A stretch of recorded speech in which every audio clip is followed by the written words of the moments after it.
Siouxland News at 5 on KMEG 14 starts now. With a sexual harassment lawsuit looming over Sioux City, City Manager Paul Eckert is leaving town. Thanks for joining us tonight. I'm Heather Leigh. Larry Wentz is off this evening. Eckert is taking a pay cut to move to Mount Shasta, California, but he says the decision was family-driven and has nothing to do with the litigation. Siouxland News reporter Heather Leigh has been following the developing story. She joins us live from the area where that shooting happened. Heather, what's the latest?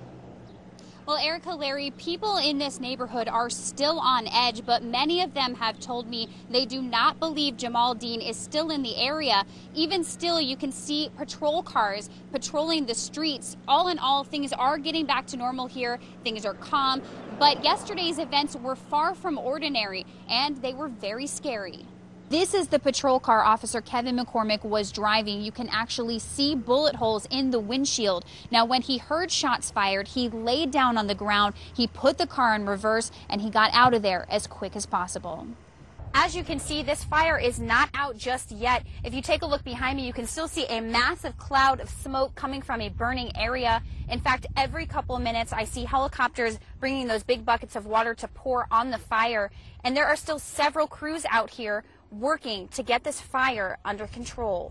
25-year-old Ashley Cameron showed little to no emotion today. With her head down, she stared at paperwork for most of the time, but her attorney continues to profess her innocence to the accusations of murder. Quite possibly the worst damage was seen at the Chevrolet dealership in town. These cars were put out Wednesday, and as you can see, they were completely totaled and crushed by the overhang that fell off the building.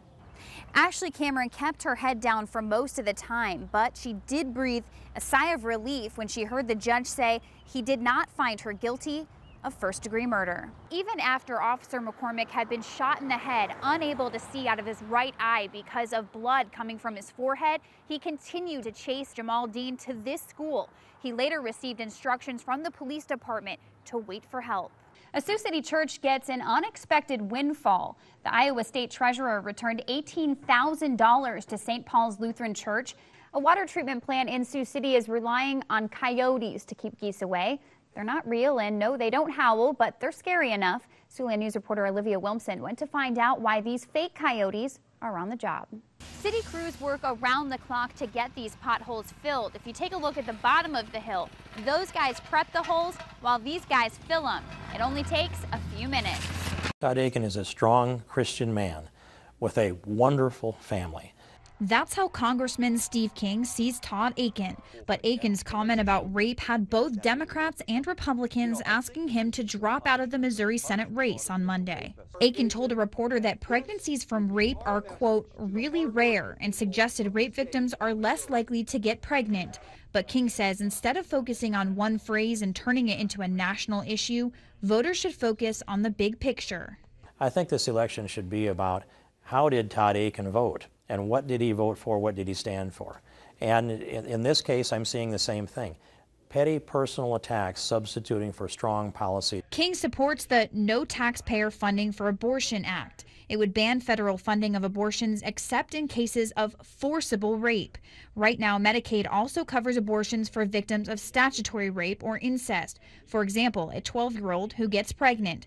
Congressman King says he's not aware of any young victims like that. Well, I just haven't heard of that being a circumstance that's been brought to me in any personal way, and I'd be open to hearing discussion about that subject matter. While abortion was the talk of Washington, folks in Lamar's and Sioux Center were concerned with other issues like gun control, the economy, and the Farm Bill. And King says he's pushing to get that bill passed. I'd like to see this not be a political bill. I'd like to see it be a bill that's good for agriculture, especially up here in the Corn Belt. And King says he feels confident about the race against his opponent, Kristi Vilsack. Well, it feels pretty good. Everywhere we've been, it feels good. And I've been to all 39 counties and most of the towns by now. And, people know where I stand. And they don't know where she stands. Nebraska, the good life. And on days like this, when the sun's shining, Greg Shequin, the owner of Champion Cycle in South Sioux City, likes to get on his bike and ride. I grew up racing motorcycles, still do at a fairly high national level, and I've crashed many times at very, very high speeds, and helmets have saved have no doubt saved my life many, many times. We'll have vents here. He also sells bikes and encourages all his customers to wear a helmet. Under Nebraska law, it's illegal to ride a motorcycle without one. If you're caught without one of these, you could be looking at a $50 fine and a $25 court fee. One reason? I'm wearing mine. Let's go, Greg. For bikers like Greg, hitting the road is liberating, a reason why some want to ride without restriction. It certainly infringes upon personal freedoms, and I think motorcycle riders, maybe as much as any element in society, kind of embody that personal freedom that we're blessed with here. State Senator Dave Bloomfield agrees and says Nebraska is missing out on millions of tourism dollars. There are many riders in this area that absolutely won't ride into Nebraska on a matter of principle simply because of the helmet law. 14-year-old Chris Kanitis is picking up his first bike and says no matter the money, he plans on using headgear at any age. I think the brain is probably the most important part, and that's the best way to protect it is a helmet. Feels good. The bill was introduced in January, and if it passes through the Transportation Committee, it then moves on to the full legislature. At Champion Cycle in South Sioux City, Heather Leigh, Siouxland News. The car could have went right in there.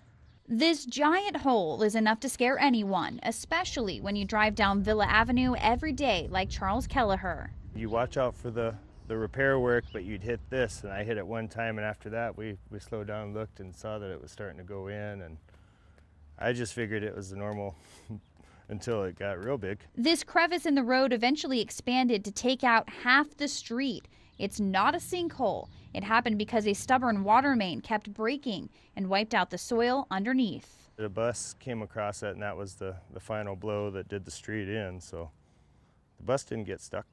A sinkhole is a natural reservoir that forms underneath the ground, a scary problem the city says we don't have to worry about.